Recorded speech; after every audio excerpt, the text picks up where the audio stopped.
Providing accommodations in the educational setting can cause ethical dilemmas, specifically for those with special needs. Providing accommodations for my students in my classroom is essential to have access to the free and appropriate education we're required to provide in public school systems. Following these plans with fidelity may be perceived as overwhelming and unnecessary. However, accountability and failure to provide that may result in legal charges against the district. We are required to follow ADA requirements for disability civil rights law as well as federal IDEA law. This leads us to a simple question, and it's the question of who. Who will be in charge of the fidelity checks? Who will follow up with those accommodations who are not being provided?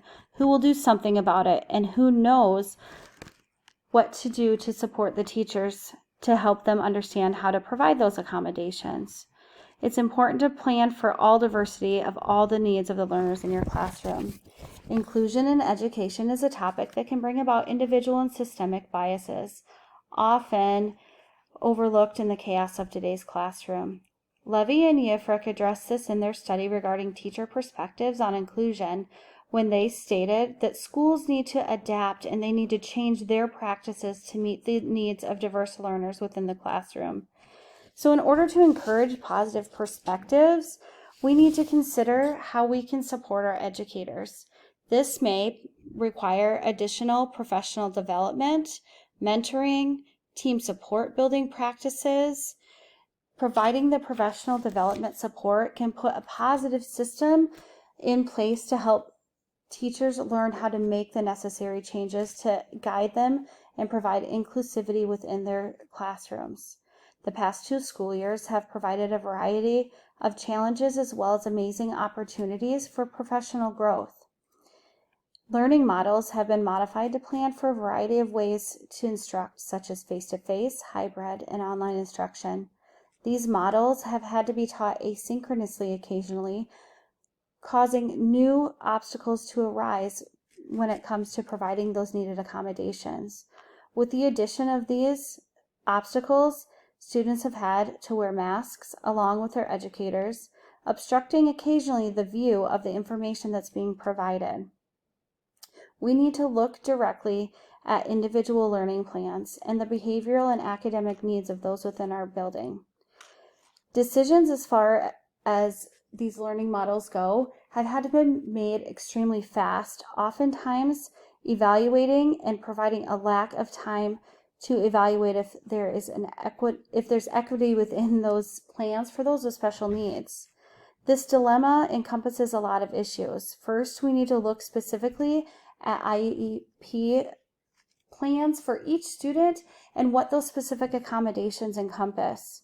We have to also then look at the demands on teachers, as the amount of time that's provided to support these students is great and the professional development time is minimal. The perspective of teachers differs and may be influenced by their own educational experiences, their personal values and beliefs, as well as the perspective of those that they teach with. Many of these perspectives signals for us a need for further education and understanding of what accommodations are. We need to look at different perspectives through different people's lenses. From the perspective of a parent with a child who has an IEP, they may feel that it is absolutely the responsibility for all teachers to provide those accommodations. Additionally, administrators may feel that it is solely the responsibility of the educators. Let's focus on one specific area of need for those who have a hearing loss.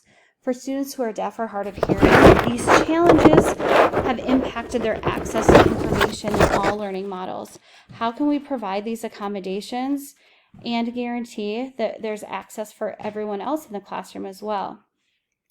Let's look at all of the accommodations. Specifically for those, ASLAMA 2020 suggested that students within the educational setting, as well as those with a hearing loss, are required to receive those accommodations to provide their access to the same information as their same age peers. In regards to providing access to all during this time, we need to also look at the possibility of interpreters. Interpreters within the classroom setting, as with using masks and students who have a hearing loss rely on lip reading, it's caused other obstacles, such as the need for remote interpreters to be used.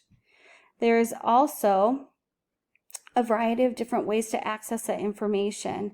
McKee et al. States that in-person sign language interpreters are being switched to remote learning, and Iglesias, Moreno, Castro, and Guajara studied and pointed out specific multimedia educational systems whose main aim is to avoid accessibility barriers for a greater number of students. Closed captioning is another simple accommodation that has been found to support not only those with a hearing loss, but those with language delays, those with a language barrier, as well as those who struggle to identify those key ideas and details to the information when it's being presented. So this simple accommodation can be beneficial for students who struggle with frustration, who may require frequent breaks. The use of closed captioning and other supports can provide note-taking, and it was found by Morris, Frechette, and Dukes that students reported difficulty hearing the instructor for different reasons, and by providing them the support, we have shown increased outcomes not only for the students when we look at their testing data, but also for the perspective of teachers. When accommodations are provided and success is seen by the educators, the confidence and the perspectives completely change. The most equitable outcome would be to provide the support for all perspectives and have everyone learn to network together to find what meets the needs of those specific students.